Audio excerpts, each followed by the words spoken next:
Hi, Dave. Welcome to Designing Spaces. Thank you. Start off by telling us, what is the most commonly used material for insulation? Well, that would be fiberglass. It comes in a big roll. You unroll it, staple it into the wall cavity. But it has some inherent problems. One of them is it doesn't have a high R value or insulating value. So if you need a lot of insulation, you have to put in a lot of material.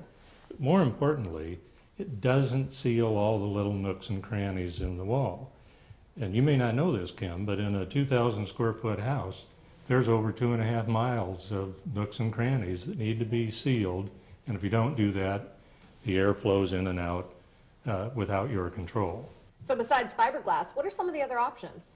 Well, the best option these days, the state-of-the-art option, is closed-cell polyurethane foam insulation. It's sprayed into the wall.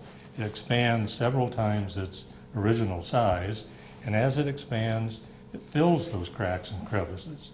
Now that does several things for you. In addition to that, it adds some structural strength to that wall, and that's important if you live in a hurricane zone or an earthquake zone. It also keeps the sound, the outside sound, out, and that could be important if you live by the airport or by a train track or you have a noisy neighbor. And also important, and maybe even more important, is that it keeps moisture out of that cavity. Without moisture, you don't have mold.